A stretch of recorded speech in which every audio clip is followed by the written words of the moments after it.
Shalom, family. Shalom. Glory be to God and blessed be the Lamb as always and forever.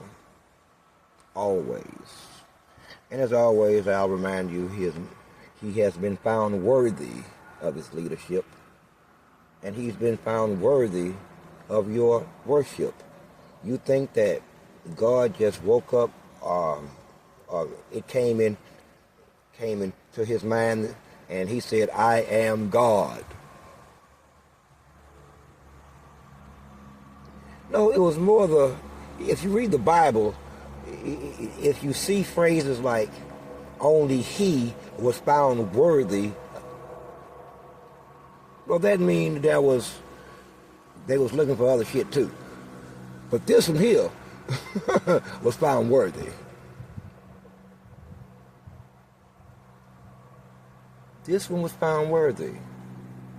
Moving on. Preliminary, a little housekeeping rather. Let's do a little housekeeping tonight. Just a little bit. You know what? Young men, you know they calling, well, I know you know, they keep referring to you on TikTok as YN. I'm assuming that means young niggas. You know you should not allow these monikers. These are objectifications. In other words, they have taken the human face off you. You've been objectified, therefore making you easier to murder, and it's all justifiable, and everyone gets away with it. That's what objectification does. Are you hearing me now? You should help shed those labels as quickly as you can. Those are murder labels. Trust me, I know what I'm talking about. And the rest of us, not me, but you, should really stop calling them that. They're young men. And that the definition that it incurs or inters, or it's one of them damn words, in their heads is not a good one. Or anyone else's head. It's not a good one. But anyway, that's just preliminary. No, let's go a little further while I got your attention. Can you explain to me, I mean, I'm asking purely from a intellectual standpoint. Not to mock, not to insult, but to understand. But to understand. Why is your music overrun with sex and drugs and violence? It's worse than rock and roll. There was a time when rock and roll was overrun and they said outright, sex, drugs, and violence. And that's what we about. Okay? But they could afford it. You can't. You can't afford it. Trust me. So I ask, make me understand, and I'm going to help you out here, but make me understand why your music, and I got the answer for you, but I want you to think about it as we're going along. Now stay in the car with me. This is more than just a theory. So the central question was, why is all of your music filled with sex and violence and drugs? Is it cultural? Is it your understanding of life? Is it your existence? Because they say that artistic expression or entertainment reflects one's reality. Is that your reality? They also say that entertainment alters reality, and reality drives entertainment. In other words, you sing and you become, or vice versa, one or the other. It's going to be one or the other. You're like machines. I don't mean that in a bad way. You have a brain. Think of your brain as a computer. If it has bad programming, then you're going to get bad results, bad answers, bad conclusions, screwed up, incomplete analysis. This is what you're going to get if your programmer was a damn fool and shouldn't have been sitting in that chair. But he was there anyway, sometimes making six figures. But that's beside the point too. What I'm trying to tell you, as it comes to the brain and the mouth and the spirit, bullshit in, bullshit out. Let me say this again about the human brain. If you allow bullshit in your brain, bullshit gonna come out your mouth. Bullshit in the brain, bullshit gonna come out your actions. Bullshit in the brain, bullshit is gonna come out your understandings of life, perspectives. I'm just saying, man. I'm just saying, it's something that you should think about. It's something that you should think about, because I want to understand. I don't want to, what's the word I'm looking for here? Goodness gracious, speculate. Because you rappers like to kill people. I'm just kidding with you.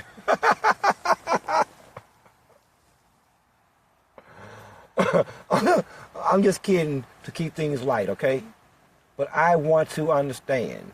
Because you don't have the answer. I know you don't have the answer. And it doesn't reflect your reality.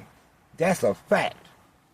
It may reflect some of your reality. It may be a part of your future fantasy or something. But the vast majority of you are never going to live like that or die like that. You will listen. It's time to come to grips with some shit. A lot of you ain't going to never have an Escalade. Okay? I don't care what you do. But anyway, I done started drifting. Now, I'm going to give you the answer because I want you to argue your theory about why you entertain yourselves this way against my theory. I want you to prove my theory wrong. Because we've been watching a long time. We watch your music to go from, well, hold on, let's be clear. In the black community, it's always been more than one type of music. Let's be clear about this. The music that your rap music has evolved off of, with the beats and the cadences of rap, but sex music been around since Minnie Riperton. Now we're back up in the 60s. I can go down the list. I could go down the list. In fact, I can dare say in that genre of music, you ain't never had a song about love. It's all music about sex.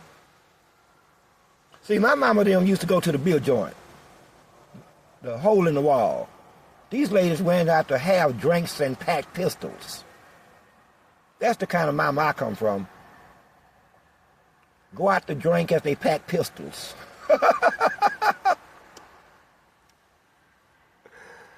And the music that they listened to, I could not stand. I could not stand.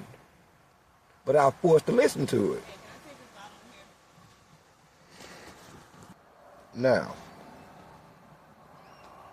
here's my analysis. Who controls your music? I know, listen, it's not what you think. You think I'm finna say something bad about you. No, I'm not. Who controls your music? Who are the producers? Who been the producers? Who owns the record companies? Because those are the real producers. See, there is the producer, and then there is he who has the money to take your words and stamp them onto onto vinyl. That is the real producer. Okay? That's the real one right there. The one with the money, not the one in the studio. The one with the money that's funding it. Ain't none of this stuff free. So what you end up doing is you end up making music that will sell. They tell you what you can sing about. And then that music, hold on, hey, stay in the car with me. It reflects in the actions of the rest of your culture. Not my culture, yours. We don't happen to like it. We don't happen to like it. But I am saying, if this is the case, and it is, then that means that you don't have a culture at all. What that means is your culture is a culture given to you by somebody else through entertainment and mass media, which reflects or should reflect your culture, your reality. Would I be correct? I mean, if I'm wrong, I'm wrong. But I don't think I am. This is why I ask you to provide your own theory. But that's mine. That's mine. Do you think that it's an accident? It's not. It's all a part of brainwashing, control, conditioning. Conditioning. You live in a world of billions of people. And your life, through your entertainment and or the influence of it, has been reduced to the antics of a crocodile. Don't get mad at me. I said this before. What are the three most important things in a crocodile's life? Food, sex, and shelter. He digs a hole in the bank that he hides from people in until he feels like eating one of them. Okay? But that's not the point. This is a beast capable of breaking the biggest man's biggest bone in his body. Can be snapped by this animal easily. Joints ripped from joint. A bone ripped from joints. Anyway. But his brain is the size of a walnut. A walnut. All that brute force, all that power is controlled by a brain the size of a walnut. So tell me again why you have a 6.5 to 7 pound brain and you fucking you produce the same results of the crocodile. I'm just asking, man. I'm just asking. Don't get mad at me. Because I ain't trying to make your ass mad. I'm trying to make you think. Not be mad. Think. Think. And by the way, why isn't what you would term white music like that? Because it's not. And you've been hearing it forcefully, what you term white music, for 5 years now. By the way, can you imagine how my mom and them felt? They got this black son coming in their house with strange music. Can you imagine? And then at the same time, I was going through some changes. I mean, bad ones, dark ones. I mean, listen, my shit got so dark at one point. I sat in the same rocking chair in the corner of my mom's house in shade or darkness for at least 3 weeks, only getting up to force feed myself and to use the bathroom. 3 weeks. Now that's dark. That's in some kind of deep darkness. And my mama then started saying, you know what, that boy, he may need to talk to somebody. Black people ain't never considered no psychiatric health care, especially in the 80s or the late 70s. Here's my grandmother them and my mama talking about maybe I need to go talk to somebody.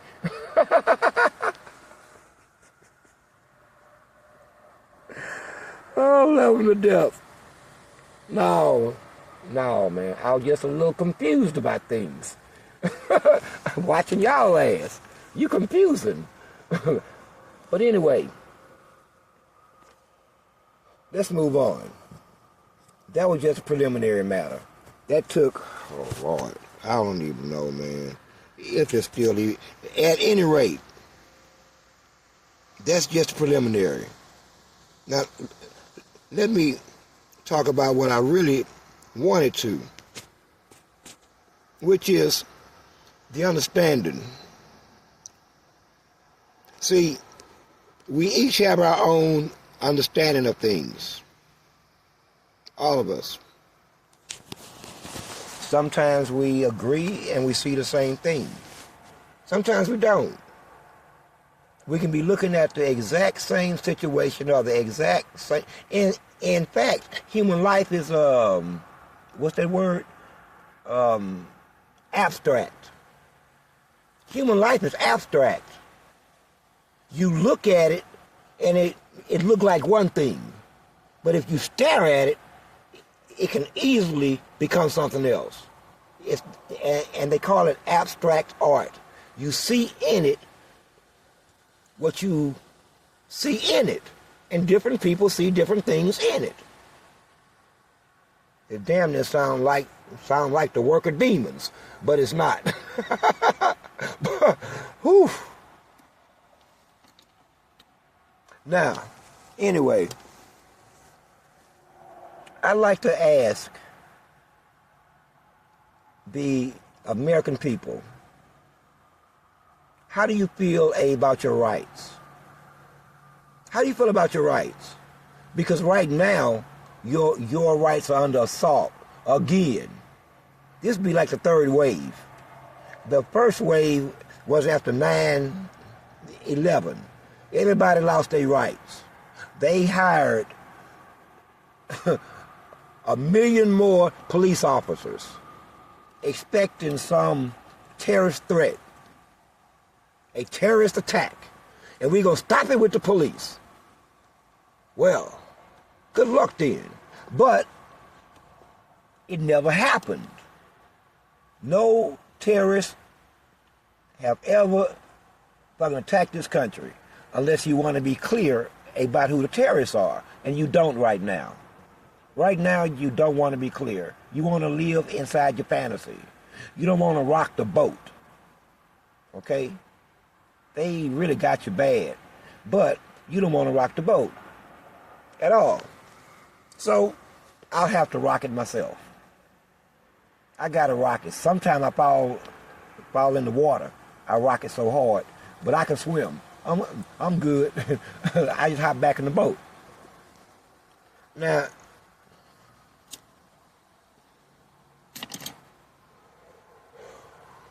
in Poland, if you say pretty much anything about a certain group of people, you can go to jail. And they're starting the same thing in Great Britain. If you say anything about this set of people, they'll ruin you. And I keep telling myself, well, they finna find out the hard way. This is America. We kill shit around here. We fight for stuff around here. And what they want, they gonna have to take it. They gonna have to take it. This country have been through so many wars, Revolutionary War, Civil War. And that's just two. Boston Tea Party. They have killed the shit out themselves around here over what they believe in, or what they didn't want you to believe in. If you want to get killed for believing some shit, you in the right spot. Okay? You are in the right spot. That's for sure. Especially now. It ain't fair, but this is where we at.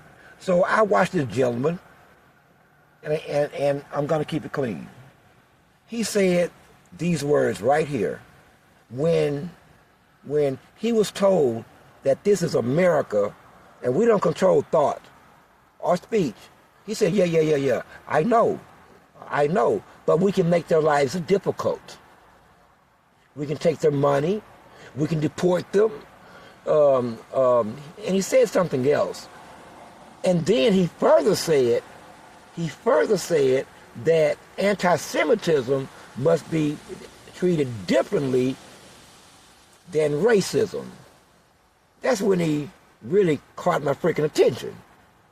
Because not only are you now saying that it's wrong for me to call you X, Y, and Z, you're saying that, I don't know what you're saying, if it should be taken out of the category of racism against that subset and placed in a whole nother category as if they're special. And man, you know what? The antics of man. How you go? I'm disappointed. How are you getting out of this? Have you looked at the battlefield? How are you? I mean, what is your plan, dude? I mean, goodness gracious. You painting yourself inside a box in America. You painting yourself into a box, into a corner. This is why you didn't, listen, let's look backwards. How far back you want to go? 40s or 50s? That's too far, ain't it? How about the 60s? And your antics during that decade? That's too far too. Because you'll start to feel some kind of way, and you will accuse me of being anti-something by me simply stating facts. The fact isn't hurting you. You got an emotional issue. Okay? You guys have an emotional issue. You need to manage your emotions. At least do a better job at managing your emotions. The truth is the truth. And it sometimes hurt. That's why I don't do anything or say anything that I can't stand by. If I can't stand by it, then I ain't saying it and I ain't doing it. And I have to stand by it honorably, without shame or embarrassment, or I ain't doing it. Real simple. I simply ain't doing it. I don't care what it is. I can avoid the whole situation by simply not doing it. It's so easy and far less stressful. But what's the game plan? How would you get out of this, man? Let me explain the battlefield so you'll see it. On one side of the field, you have a rising tide of what you would term Christianity. I mean rising. You're going to need life jackets. It's rising quick too. Except I don't like to call it Christianity. I call it something else. But that ain't what we want to talk about now. So you got that happening. Plus you have the awakening of the real people of that land, the holy people. You have to deal with that. Plus you had war on 3 or 4 fronts for the last couple of years. But you've been at war in one way or the other since 1948, meaning you have had no peace. No peace in that land. And because you have no peace in that land, no surrounding state has any peace at all. But that too is besides the point. My question is, how are you getting out of this? Because it seems to me that you seem to believe if people don't talk about it, then it won't exist. If people don't think about it, then it will become something else. Plus, you're gonna morph these threats and trying to have these bills passed in the people's house that hurt free speech here. Sir, it's not your country like that. And as far as I'm concerned, this country has been a most gracious host to you. A most gracious host. But at some point, you're stepping on people's toes. You have to remember where you at. You have no right to dictate to anyone or take any action against anyone for having any kind of speech about anything. That's how the country started out, and that's where we're going. Now, unless someone has been screaming fire inside the theater, then everything else is good to go. So you have an emotional issue, but your emotional issue is based on one of survival. See, I keep telling you, we've analyzed everything. It's based on survival. You know that you've done such atrocities that most other nation states or people don't want you anywhere around them, because it's become evident through the internet that you have a history of this going back a very long time. And you can't outrun your own history. You can't outrun your own truth, sir. Even if you could put people in jail for daring to speak of it, it will still be there. And you still be judged. Did the devil put you up to this? Because he's playing you like a fool. Are you under contractual obligations with the dark one? Are you? Because if you are, you should renege. Do it look like he's in any position to enforce any contract he may have anywhere upon this planet? His shit is null and void. Null and void. But that too is beside the point. Because I don't know if you believe in the devil or not. I look at what you do, which we won't be going into tonight. So now your idea is to shut down any discussion about not only you, but your actions or your ideology. Like this not America anymore. So people, that means that my grandfathers and your grandfathers went and killed a whole bunch of people and got killed for a right that another people can now take from you that ain't American, that didn't fight. In fact, they so didn't fight, they wound up in let's just say, a topless situation. Okay? One that almost wiped them all out. But why did that happen? See, we know the whole story. Why did that man round all of you up and try to kill you? Did he just wake up that morning and say, damn, I'm going to round these people up and kill them? I don't really know. It just feels like something I should do. Rally the troops. We're going to round them all up and kill them. Put them in camps, burn them, bake them, and poison them, and shoot them. Is that how it went? Is that how it went? You done nothing wrong. So you were innocent, and that monster woke up that morning and said, I'm going to eat all y'all today. I'm finna eat everybody. Is that how it went? The short answer is no.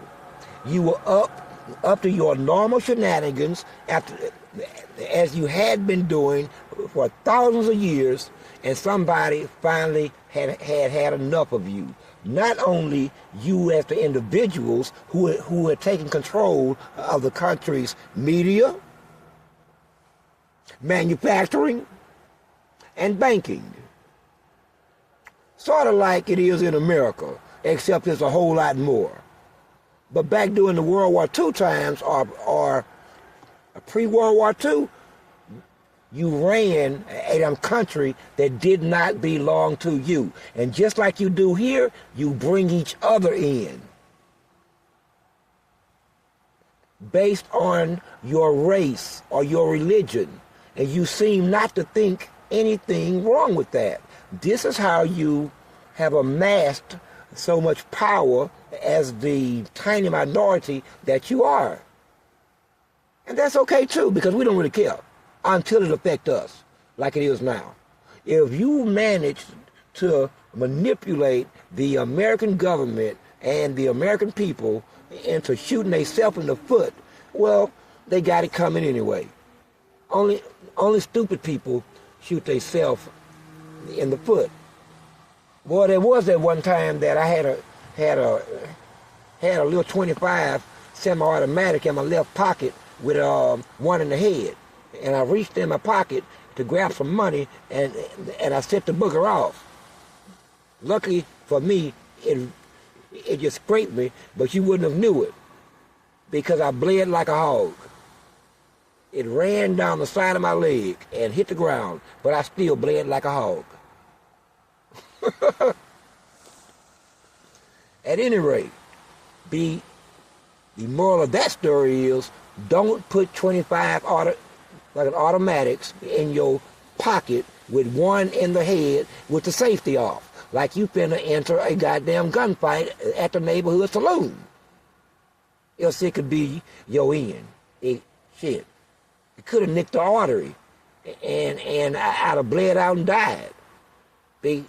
Because at the position I was in, there was no way I could call for help. They would have just found me in a bloody pool. But anyway, how you gonna get yourself out of this? You're not gonna outrun this. So I take it that this is your final act. In fact, I know that this is your final hoorah, is to try to control speech, meaning control thought. But here's the problem. You're not afraid of speech. Man, you gotta think deeper than you do. As smart as y'all is, you're still shallow. Think deeper than you do, okay? The problem is not speech. The problem is one's hearing of the speech, okay? That's the problem. Not the speech itself, because speech has always been. Speeches have always offended. Speech have always caused happiness and sadness. But look how it's all interconnected by emotion, human emotion. Are you getting it, sir? Are you getting it? Because this is key. This is key. Human emotion. So what you want to control is the final emotional state that would be produced by the thoughts brought on by the truth. Would I be correct? You're a lab rat. I know I'm correct.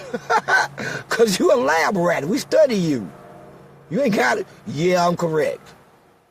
So we right back to where I started. Emotions.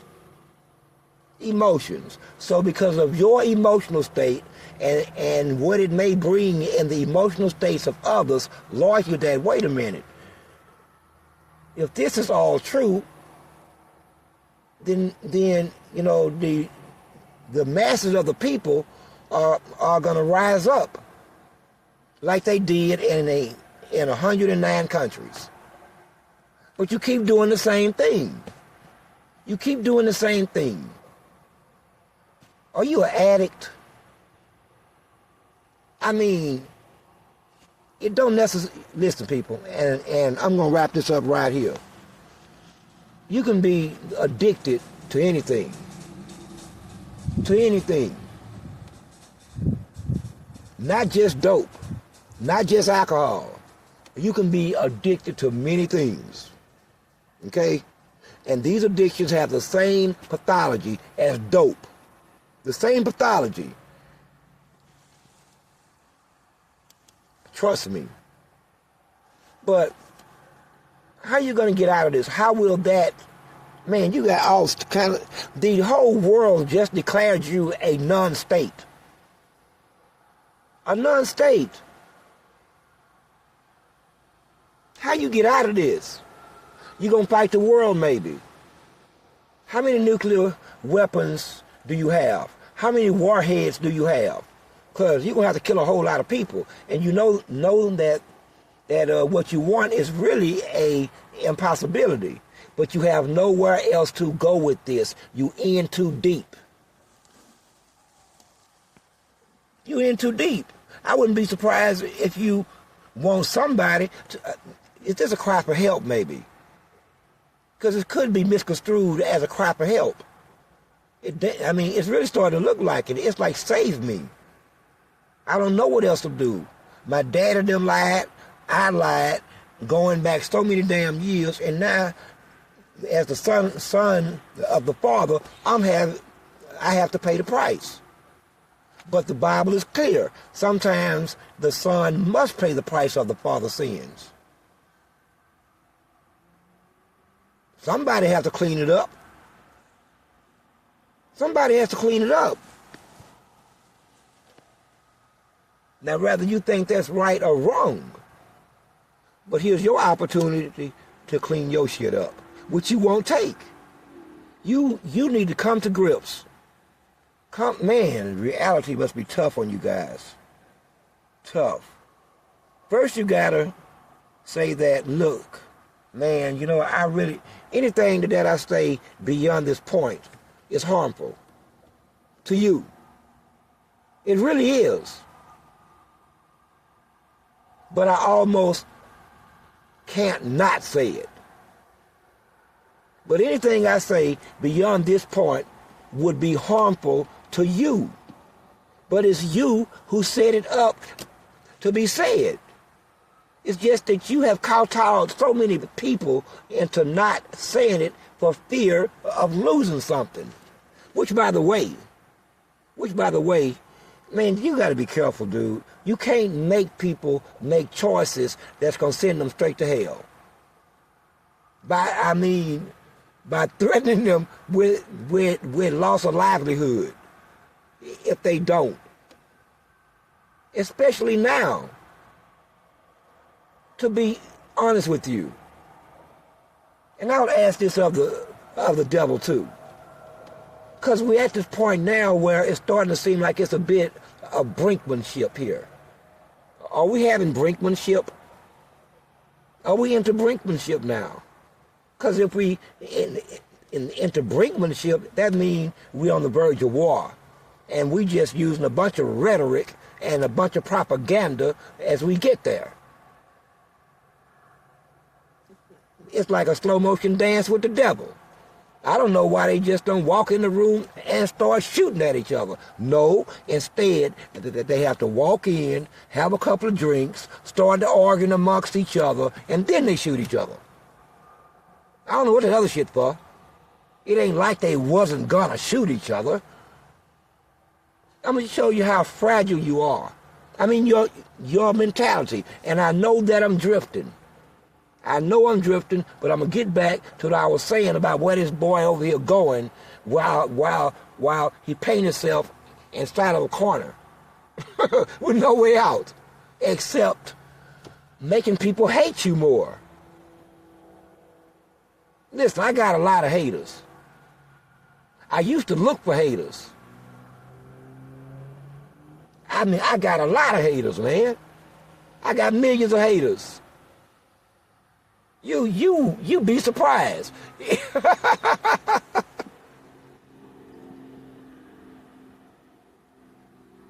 I got a lot of haters, man.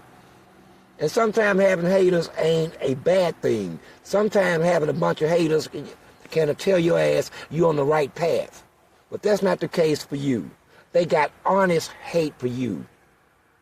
because you act outside of normal human nature, outside of normal human proclivity, if you know what I mean. Some shit just ain't normal. Listen, I got dark shit in me. I mean, that ain't even the word, okay? You don't even got that in you. Your problem is you ain't met enough stop and you ain't met quit. No stop and no quit. Seemingly God didn't put enough quit in you, and you don't know how to stop yourself, and so you keep doing the same thing in repetition in the hopes that somehow it's going to keep the demons at bay, keep the monster at bay. It's not. You just prolong it and make it more entertaining. Some people like to see you die. Like other people like to see you first suffer and then die slowly. These are two different types of people, but they are out there. It depends on what you did. And then some people will take what you say under the fear of if I tell the truth, then I'm going to lose something. And that's exactly where you don't want to be. You think you want to be there. You think that if I do this enough, it's going to shut them up, and then they will understand.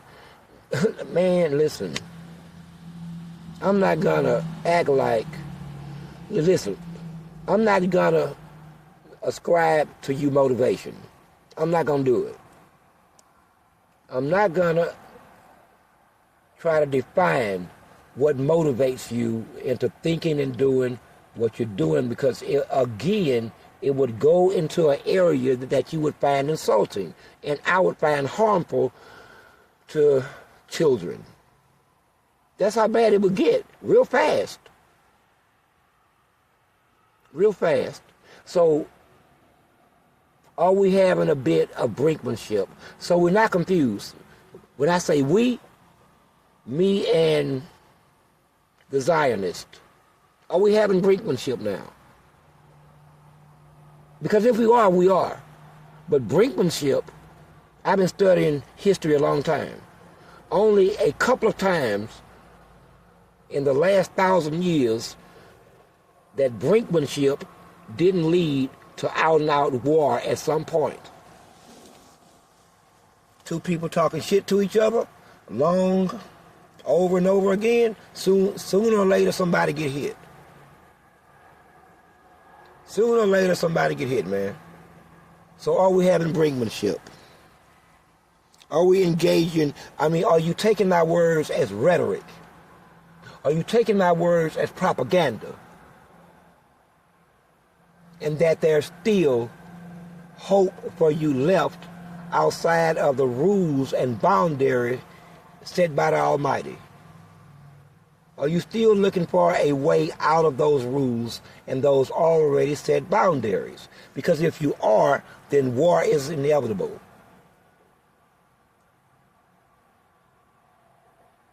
War is inevitable, sir.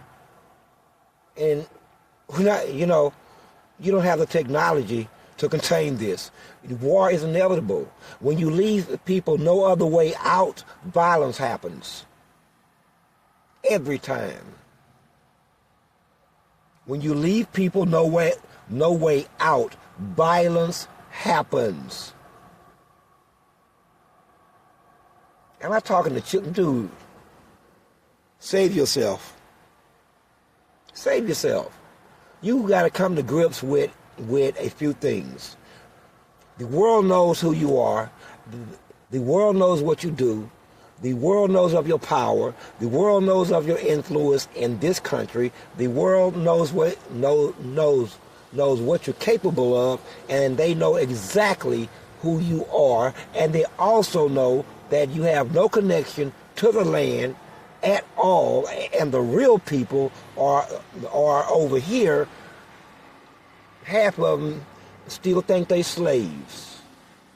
half of them still think they're slaves. And this is largely due to this situation.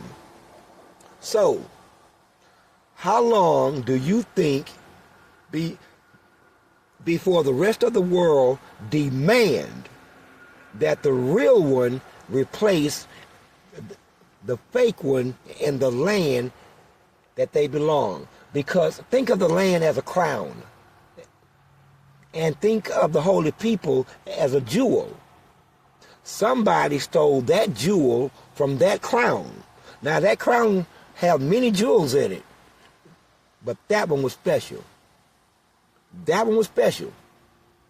Now until that jewel go back in that crown, war is inevitable. Destruction is inevitable. Calamity is inevitable. Okay? And there's no way out of this. So I suggest that you become good members of the rest of humanity and just do what is right, as it is written. Do what is right for you. And what is right for you is not trying to hold on to something that you know is not yours. As if you got the bully pulpit or something, as you can whoop the world. Honestly, let's get you. Oh man! Again, I asked earlier, how many nuclear warheads do you have? 300. 300. You won't tell nobody the truth. First you say you don't have them, and then you threaten us with them, and then the rest of the world say, they probably got somewhere between 275 to 300 warheads. Hardly enough to complete the mission. Not even close. We're talking about a few billion people here. 300 nuclear warheads is not going to do it. Okay? It's not going to do it. And who would you be bombing? Quit playing with yourself. Who are you going to bomb your neighbors? Of course not, because the nuke is going to hit you. I mean, it's going to still hit you. Are you going to bomb anyone within 50 miles of you? Of course not. Blowback and radiation is going to still kill you too. So that tells me from your position that the only people that you're actually threatening is Europe. Europe, with this one. If you let this happen, we're going to make nuclear war on you, and we'll cause World War III. And that makes you a coward. Europe, I'm doing you a favor, because we know this to be true. We know this to be true. So, since you can't bomb the Egyptians, nope, too close. Can't bomb the Palestinians while they right across the goddamn street. We may not even be able to bomb the Yemenis without hitting the Saudis. And man, listen, how about coming clean? How about, and if you're not gonna come, man, it's a process. It's a process. Coming clean is a process. And it ain't always the same process. But because you have cold feet and can't take it like cold turkey, then the best thing is to stop talking and let things fade and then start the acting in the new reality. And you never have to say a word. People will take notice by your actions.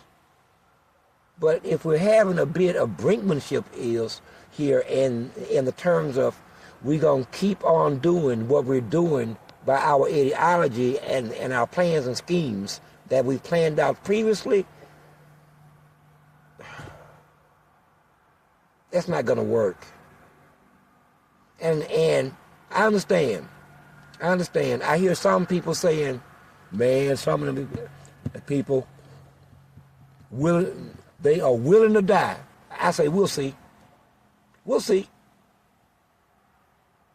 We'll see. A lot of people say that they're willing to die, but we'll see. Okay? You'll find that over. Anyway, Anyway, and this brinkmanship can't last too much longer. It can't. We have a schedule to keep. Okay? We have a schedule to keep.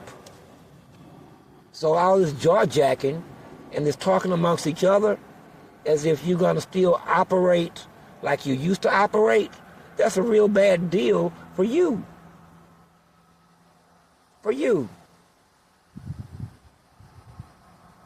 It's just not going to be. And you keep putting yourself on the opposite side of the Creator himself. And in fact, you sound like you're screaming, kill me, kill me, kill me. I'm never going to change. I'm never going to stop. Kill me. Put me out of my misery. That's how you sound to me. Put me out of my misery.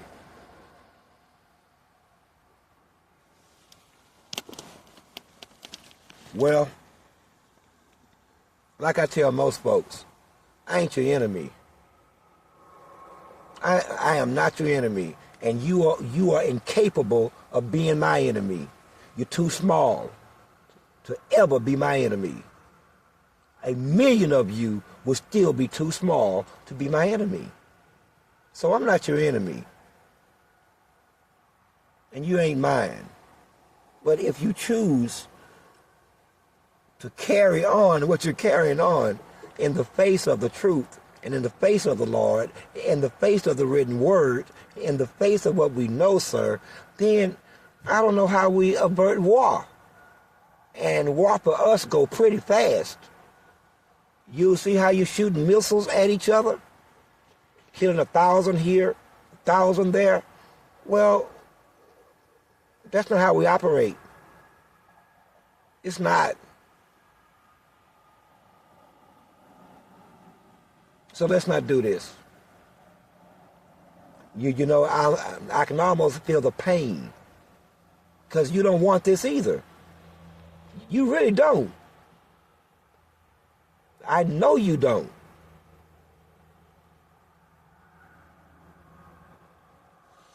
So before my misunderstanding gets bad, when I say my misunderstanding, I mean it in the truest sense of the word. I don't understand. I'm clueless. I've never seen people who are willing to walk into a burning house. I mean, in like a single file line. Nothing comes out, and they keep going in, and you screaming, that house ablaze. It's on fire. They're going to die from smoke in inhalation. And they just keep going in it. Are you expecting someone to come in after you and drag you out? Like you show the devil that you did your best and they saved me anyway. Listen, there's a devil and there's a hell. Okay? There is a devil and there is a hell. And he don't even want to be there.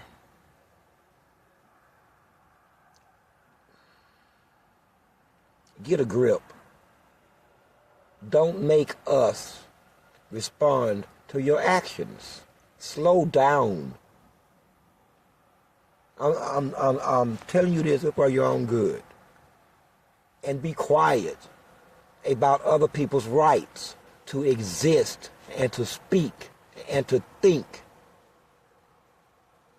You want to stop doing that. I don't care how much power you got. You have to understand something. God owns everything, including you. And what he wants, he get.